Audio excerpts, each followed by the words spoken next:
Hello साथीहरू, नमस्ते सबैजनालाई। सन्चै आरामै हुनुहुन्छ होला। म पनि सन्चै छु र आज चाहिँ म अफिस बिदा गरेको दिन। अनि किन अफिस बिदा गरेँ भन्दाखेरि चाहिँ आज मेरो छोरी एकदमै बिरामी थियो कि बिहानसम्म चाहिँ एकदमै ज्वरो आएर भमिटिङ गरेर है एकदमै गाह्रो भएको थियो। अनि घरमा चाहिँ कोही पनि हुनुहुन्न नि त अहिले, मम्मी पनि हुनुहुन्न। अनि त्यो कारणले गर्दाखेरि चाहिँ नानीलाई हेर्ने मान्छे कोही पनि छैन। अनि त्यसैले मैले चाहिँ आज अफिस चाहिँ लिभ लिएर चाहिँ बसेको थिएँ घरमा। अनि घरमा बस्दा बस्दा नानी त अब उता सुतिराखेछ। अब के गर्ने त, घरमा बसेर पनि सुतिराखेर नि के गर्नु होइन। अनि नानीलाई पनि हेर्नु पऱ्यो, अनि नानीले पनि के खान्छ भनेर अनि सोचिराखेको थिएँ कि। अनि नानी सँगसँगै हामीलाई पनि हुन्छ भनेर चाहिँ मैले आज घरमा बसेको कारण चाहिँ खिर बनाउँदैछु। अनि खिर चाहिँ एकदमै सिम्पल सादा तरिकाले बनाउँछु म चाहिँ। अनि त्यो खिर चाहिँ कसरी बनाउँदैछु म हजुरहरूलाई पनि सेयर गर्छु। सो हेर्दै बस्नु होला। फर्स्टमा चाहिँ मैले एकछिन टाइजिङ राइस चाहिँ भिजाएर छोडेको थिएँ र सुरुमा त्यो भिजाएको त मैले राखिनँ, तर पनि मैले टाइजिङ राइसलाई चाहिँ यसरी घिउमा चाहिँ भुट्दैछु कि। अनि अब यो अलिकति रातो भइसकेपछि चाहिँ हजुरहरूले यसमा चाहिँ दुध हाल्न सक्नुहुन्छ। र मैले पनि यो अलिकति ब्राउन भइसकेपछि, हल्का ब्राउन त भइराखेको छ, अझ ब्राउन भइसकेपछि चाहिँ मैले चाहिँ दुध हाल्छु होइन। म चाहिँ एकदमै सिम्पल तरिकाले खिर बनाउँछु कि जहिले पनि।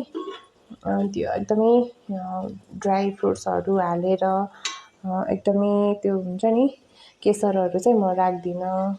सो म एकदमै सिम्पल तरिकाले दुध भात खाए जस्तै हुन्छ हो, तर पनि अलिकति डिफ्रेन्स नै हुन्छ। यसरी चाहिँ म बनाउँछु होइन। र यो चाहिँ यो भनेको हजुरको 3 लिटर दुध हो होइन। 3 लिटर दुधमा चाहिँ टाइजिङ राइस मैले चाहिँ एक मुठी पनि कम थियो, त्यति नै लिएर चाहिँ बनाएको यो चाहिँ। यसरी चाहिँ खिर बनाउ। सो देख्न सक्नुहुन्छ साथीहरू, अघिभन्दा अलिकति अझै बढी ब्राउन भएको छ। र अब चाहिँ म यसमा दुध हाल्छु। अनि त्यसपछि चाहिँ एकदमै दुधमा चाहिँ मजाले मिडियम हिटमा चाहिँ पकाउँछु मैले चाहिँ। सो साथीहरू, म चाहिँ यसमा चाहिँ 3 लिटर दुध राख्दैछु हो। यसलाई चाहिँ यसरी गरेर राखेँ।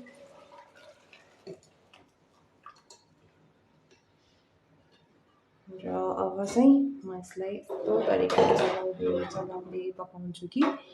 अनि एकदमै पकाउनुपर्छ कि साथीहरू। यो दुध चाहिँ अब हजुरहरूलाई थाहै छ नि त के कस्तो हुन्छ भनेर। र एकदमै यसलाई चाहिँ पकाएर चाहिँ सुकाउनुपर्छ, लगभग सुक्छ जहिले चाहिँ है। यसरी चाहिँ म खिर बनाउँदैछु साथीहरू, मिडियम हिटमा। ल मिडियम हिटमा चाहिँ यसलाई पकाउँछु, किनभने ठुलो बनायो भने त हिट फुल भयो भने फेरि उम्लिएर जान्छ नि त यो। अनि त्यो कारणले गर्दा पनि यो पिठमा पनि नटाँसियोस् भनेर चाहिँ म चलाउँछु यसलाई। चलाइ गर्दै पकाउँदै गर्छु। हजुरहरू चाहिँ हेर्दै गर्नुहोस् ल। र मेरो छोरी चाहिँ ज्वरो आएको, यहाँ भुइँमा पङ्खा चलाएर मस्तले भुइँमा ब्ल्याङ्केट ओढेर सुत्दैछिन्। अनि यिनैलाई हो ज्वरो आएर चाहिँ म आज अफिस जानु नपाएको। मस्त सुतिछिन्। बिहान त भमिटिङ पनि गर्यो एकछिन, त म त कस्तो डराएको के भयो भनेको। अनि हिजो चाहिँ सानो मम्मीकोमा गएको थिइन्, राति त ज्वरो आएछ एक्कासी, अनि भमिटिङ पनि गरेछिन् कि। त्यही कारणले गर्दा बिहान चाहिँ यसलाई मेडिकल लगेर ल्याएर अहिले चाहिँ सुतेकी छिन् साथीहरू। अहिले यत्तिको टाढी भइकन बिहान त लथ्राक लुत्रुक परेर अनि बसेकी थिइन्। अहिले चाहिँ यत्तिको भइसक्यो नि। अनि के साथीहरू, हजुरहरू चाहिँ किचनमा बस्दा पकाउँदाखेरि प्रत्येकचोटि चाहिँ खाना चलाउँदा प्रत्येकचोटि ग्यास पुस्ने बानी चाहिँ कसको छ? मेरो चाहिँ एकदमै केही खस्यो भने अथवा पानी सानी पनि चुहियो हाल्यो भने चाहिँ यसरी चाहिँ मलाई ग्यास पुस्नु परिहाल्छ कि। अनि केही झऱ्यो भने पनि यसरी सट्ट सफा चाहिँ मलाई एकदमै राख्नु मन लाग्छ होइन। त्यो पकाउँदाखेरि पनि कति फोहोरहरू झरिराखेको हुन्छ नि त, मतलब पकाउँदाखेरि फोहोर त नभनौँ, खानेकुराहरू झरिराखेको हुन्छ नि त। मलाई चाहिँ एकदमै क्लिन के पकाउँदा पनि किचन एकदमै क्लिन चाहिँ चाहिन्छ। अनि त्यो कारणले गर्दाखेरि म प्रत्येकचोटि खाना चलाउँदै पछि चाहिँ के भन्छ अरे ग्यास चाहिँ एकदमै पुस्नुपर्छ कि मलाई। अनि यो चाहिँ यत्तिको भएको छ साथीहरू, दुध उम्लिन लागेको छ। अनि म चाहिँ चलाएको कि, अनि चलाइराख्नुपर्छ नि त, नभए तल पिद लाग्छ होइन, भाँडामा टाँसिन्छ, अनि यो उम्लेर पनि बाहिर जान सक्छ। त्यही भएर चाहिँ म चलाइ गर्छु होइन। अनि यो खिर पाक्नुलाई चाहिँ कम्तीमा पनि मेरो हिसाबमा मैले पकाउँदा चाहिँ आधी घन्टादेखि 45 मिनटसम्म चाहिँ मैले पकाउँछु कि यो चाहिँ एकदमै सुकाएर मस्त ढकनी त नबनाऊ होइन, खिर नै हुन्छ तर एकदमै यो चाहिँ ग्रेभी टाइपको के त्यस्तो चाहिँ हुन्छ।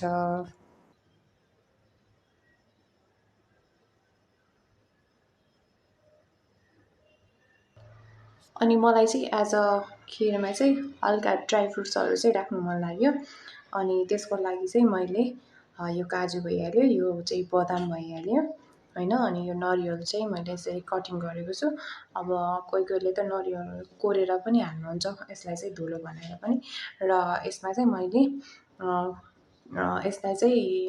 यसमा चाहिँ ल्वाङ र सुकमेलको चाहिँ पेस्ट मतलब पाउडर चाहिँ छ कि, अनि यो पनि थोरै हालेर ट्राई गर्छु भनेर चाहिँ आज चाहिँ मैले यति मात्रै चाहिँ हजुरको खिरमा चाहिँ मसलाहरू लाउनु लागेको छु है। नत्र म सधैँ चाहिँ एकदमै सादा नै बनाउँछु कि, अन्ली घिउ अनि राइस भइहाल्यो, अनि त्यसपछि दुध मात्र अनि चिनी लगाएर मात्र गर्छु कि खिर चाहिँ। अनि आज चाहिँ हल्का ड्राई फ्रुट्ससँग चाहिँ यो चाहिँ हजुरको ल्वाङ सुकमेलको धुलो चाहिँ म हालेर चाहिँ खिर बनाउँदैछु ल। अनि चिनी चाहिँ कतिखेर राख्ने भन्नु होला, म चाहिँ चिनी चाहिँ अब लगभग पाक्न लाग्यो भन्ने बेलामा चाहिँ राख्छु। अनि मैले चाहिँ चिनी 3 लिटर दुधको लागि चिनी चाहिँ म यो कचौराको चाहिँ 1 कचौरा नभरि 1 कचौरा छ त्यो चाहिँ लिएको छु होइन। अनि स्वादअनुसार हजुरहरूले चाहिँ कतिको गुलियो खानुहुन्छ होइन, त्यही अनुसार चाहिँ चिनी राख्न सक्नुहुन्छ। दुध सुकेर यत्तिको भएको छ, यसलाई चाहिँ अझै पकाउनुपर्छ एकछिन चाहिँ, अझै एकछिन टाइम लाग्छ। यसरी चाहिँ पाकिरहेको छ दुधसँग। सो साथीहरू, खिरमा चाहिँ दुध सुकेर यत्तिको भएको छ। अब चाहिँ मैले यो चाहिँ हजुरको ल्वाङ सुकमेलको धुलो चाहिँ म अब यसमा मिक्स गरिदिन्छु। र मैले चाहिँ यत्तिको ल्वाङ सुकमेलको धुलो चाहिँ मिक्स गरेको छु र अब यसलाई हल्का रूपमा म चलाउँदै जान्छु। र यसमा चाहिँ यसलाई यसरी घोलिसकेपछि त यो यसरी मिक्स हुन्छ यसैमा होइन। र चाहिँ यो एकदमै ल्वाङ सुकमेलको फ्लेभर चाहिँ एकदमै राम्रो बास्ना आउँछ कि यसको चाहिँ स्मेल भनौँ न, यसको चाहिँ एकदमै राम्रो महँगो बसाउँछु कि, मलाई चाहिँ एकदमै मनपर्छ चाहिँ यो चाहिँ। अनि यसरी चाहिँ मैले ल्वाङ सुकमेलको धुलो चाहिँ यसमा एड गरेँ हो। अब चाहिँ चाहिँ म यो मसला जुन बनाएको थिएँ अघि यो पनि यसैमा एड गरिदिन्छु ल। अब चाहिँ अझै एकछिन केही नभएको हजुर कम्तीमा पनि 5 देखि 10 मिनट चाहिँ अझै यसलाई म पकाउँछु। अनि त्यसपछि फाइनल लुक्स कस्तो हुन्छ म हजुरहरूलाई अवश्य पनि देखाउने छु। साथीहरू, यो चाहिँ अब यत्तिको लुक्स देखिएको छ होइन। म चाहिँ अब यत्तिकैमा चाहिँ म यो चिनी पनि यसैमा एड गरिदिन्छु। चिनी चाहिँ कतिको लाग्छ अब लेट्स सी, हेरौँ होइन। तर पुरै त म हालेको छैन, अझै यति चाहिँ बचेको छ। अब हेरौँ है त कस्तो हुन्छ। फेरि धेरै गुलियो पनि, एकदमै टक्क गुलियो पनि, मलाई अलिक बढी गुलियो मन नपर्ने भएको भएर ल, साह्रो गुलियो पनि मन पर्दैन कि, ठिक्क चाहिँ मनपर्छ। तर मलाई लाग्छ अझै यति यो पुरै हालेपछि ठिक्क हुन्छ होला जस्तो लाग्यो। सो म चाहिँ हजुरहरूलाई अघि देखाएको कचौराको चिनी पनि म राखेँ, सबै यसैमा चाहिँ मिक्स गरिदिएँ। अब म चाहिँ यसरी चलाउँदैछु।